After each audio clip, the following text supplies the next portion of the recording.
কন্যা সন্তানকে জন্ম দিয়ে মৃত্যুর কোলে ঢলে পড়েন মা। সে খবর পেয়েই আত্মঘাতী হওয়ার পথ বেছে নেন এক রক্তিকন্যা বাবা। বাবা মাকে হারিয়ে কালনা মহকুমা হাসপাতালের এসএনসিইউতে ঠাঁই ওই শিশুর। মৃত মা বাবার পক্ষ থেকে প্রথম কয়েকদিন শিশুটিকে দেখতে এলেও আর কেউ খোঁজ নিতে আসেন না আত্মীয়রা। কন্যা সন্তান বলি কি আত্মীয়রা হাত ছেড়ে ফেলেছেন? এখন তাহলে কোথায় ঠাঁই হবে এই রক্তি শিশুটির, সেটাই এখন দেখার।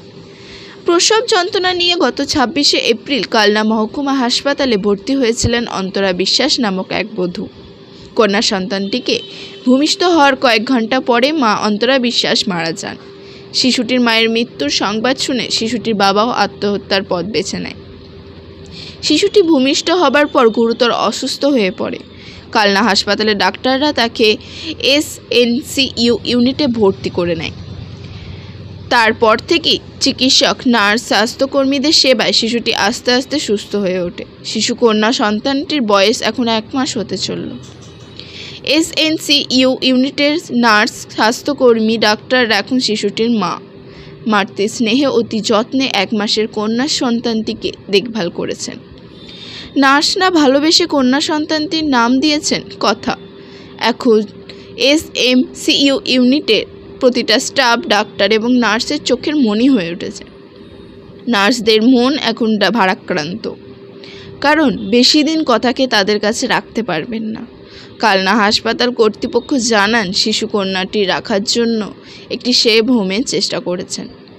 আর কিছুদিনের মধ্যেই চাইল্ড প্রোটেকশন কমিটির সঙ্গে যোগাযোগ করবেন যাতে শিশুটির ভবিষ্যৎ সুন্দর হয়। অনেকেই যাদের ধরুন নিঃসন্তান, তো এখন অনেকেই ভাবে হয়তো যে বাচ্চাটাকে পাওয়া যাবে কি করে, কিন্তু আমরা সেভাবে আমরা চাই না যে বাচ্চাটাকে এমনি কারোর কাছে দিই, আমরা তো চাই না। এখন সুপার সাইডের অফিস থেকে বা ওপর মহল থেকে যে ব্যবস্থা হবে সেটাই আমরা চাই, ও ভালো কোথাও যায়, ভালো জায়গায় যাচ্ছে। কি নাম দিদি আপনার? ডক্টর সমাপ্তি।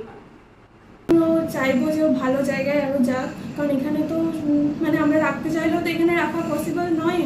এবার সবার সাথে খুব ভালো বন্ডিং হয়ে গেছে। আমরা চাইবো ওর ভবিষ্যৎ আরও উজ্জ্বল হোক, ভালো জায়গা থেকে পড়াশোনা করুক, সেইভাবে ভালো মানুষ হোক, এটাই আমরা চাইবো।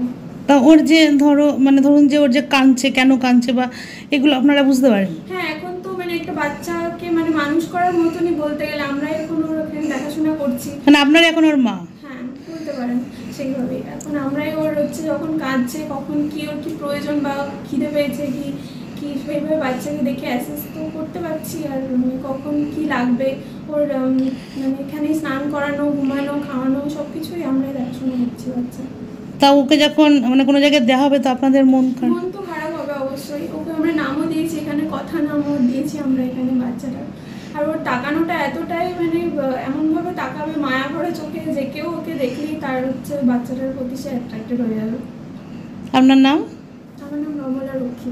আচ্ছা, এখানে কোন ডিপার্টমেন্টে রয়েছেন? আমি এসএনসিইউতে, বাচ্চা এসএনসিইউ ডিপার্টমেন্টে আমি স্টাফ নার্স। ঠিক আছে।